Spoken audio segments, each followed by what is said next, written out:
ललित मोदी विवाद मामले में चौतरफा घिरी मुख्यमंत्री वसुंधरा राजे का उनके सिपहसालार लगातार बचाव करने में जुटे हैं।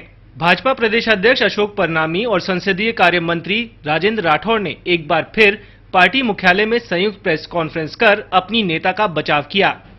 प्रदेश अध्यक्ष अशोक परनामी और संसदीय कार्य मंत्री राजेंद्र राठौड़ ने कांग्रेस नेताओं पर राजनीतिक विद्वेषता की भावना से काम करने का आरोप लगाया। वहीं परनामी ने साफ तौर पर कहा कि जब मुख्यमंत्री वसुंधरा राजे ने एक एजेंसी को दिए इंटरव्यू में कह चुकी हैं कि उनके ललित मोदी से पारिवारिक संबंध हैं, ऐसे में तथ्यहीन आरोप लगाना सही नहीं है।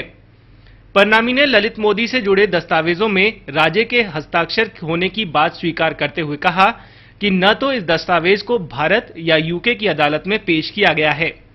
परनामी ने यह भी कहा कि जिस तारीख को ललित मोदी से जुड़े दस्तावेज पर हस्ताक्षर किए गए थे, उस वक्त ललित मोदी को भगोड़ा घोषित नहीं किया गया था। वहीं कांग्रेस के वरिष्ठ नेता डॉक्टर सीपी जोशी की ओर से लगाए गए आरोपों को चिकित्सा मंत्री राजेंद्र राठौड़ ने बेबुनियाद बताया। उन्होंने कहा कि पुर्तगाल के शैमफली फाउंडेशन कैंसर चिकित्सा के क्षेत्र में दुनिया का अव्वल संस्थान है। इस संस्था के साथ करार प्रदेश के जनता के हित में लिया गया था। राठौड़ ने यह भी कहा कि ये संस्थान कैंसर रोगियों के लिए नो प्रॉफिट नो लॉस पर काम कर रहा है। साथ ही उन्होंने कांग्रेस नेताओं के पुर्तगाल की संस्था को जमीन दिए जाने के आरोपों को सिरे से खारिज कर दिया।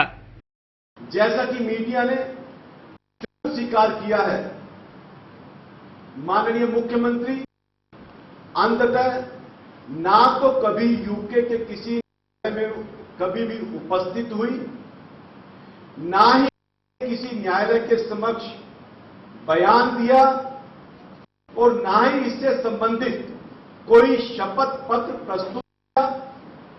यहां यह भी उल्लेखनीय है कि उक्त ड्राफ्ट स्टेटमेंट जिसकी चर्चा हो रही है, किसी भी न्यायालय को संबोधित नहीं है।